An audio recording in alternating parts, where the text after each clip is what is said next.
Seorang tahanan perempuan diduga menjadi korban pelecehan seksual oleh polisi di dalam sel tahanan Mapolda Sulawesi Selatan. Pacar korban yang mendapat pengaduan dari korban langsung mendatangi LBH Makassar untuk meminta pendampingan hukum. Pelecehan seksual yang dialami tahanan wanita diduga dilakukan Bribtu S di dalam sel tahanan Direktorat Tahanan dan Titipan Mapolda Sulawesi Selatan. Pasca kejadian tersebut, pacar korban menerima pengaduan dari korban dan mendatangi Lembaga Bantuan Hukum Makassar untuk meminta pendampingan hukum.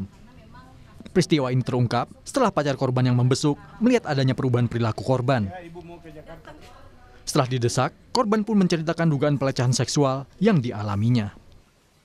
Akhirnya dia mulai terbuka, bilang sebenarnya ada masalah aku di sini, dilecehkan Kak. Bilang dilecehkan bagaimana?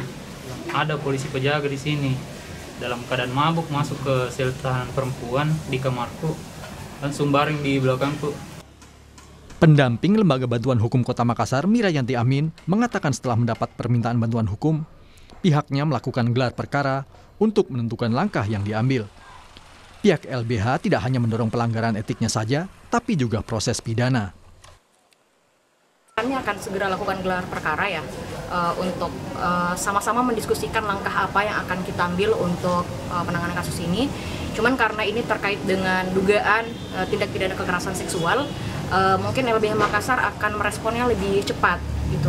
Nah, dan berdasarkan juga informasi yang sudah kami himpun, sebenarnya dari pihak Polda Sulsel sudah melakukan juga upaya di propamnya ya.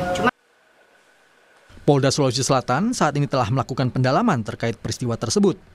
Sejauh ini, pihak Polda Sulawesi Selatan sudah memeriksa saksi, termasuk polisi yang bertugas saat itu. Yang dilakukan oleh anggota kita yang berinisial S. Ini masih dalami dan sudah dilakukan pemeriksaan terhadap 10 saksi. Baik saksi yang melihat, mendengar yang ada di lokasi, termasuk juga anggota yang melaksanakan piket. Itu sudah diminta keterangan. Dan apabila terbukti, kita akan melakukan tindakan tegas. Sudah perintah Bapak Kapolda, kita melakukan tindakan tegas. Apakah kita nanti dengan etika atau dengan pidana. Kita lihat hasil pemeriksaan dari Propam dan kita dikoordinasi dengan Dirkrim untuk melakukan tindakan pemeriksaan ini. Adapun Bribtu S yang diduga melakukan pelecehan seksual saat ini ditahan di Propam dan ditempatkan di penempatan khusus atau Patsus. Bribtu S merupakan penjaga tahanan Direktorat Tahanan dan Titipan Mapolda Sulawesi Selatan. Arif Tirtana, Kompas TV, Makassar, Sulawesi Selatan.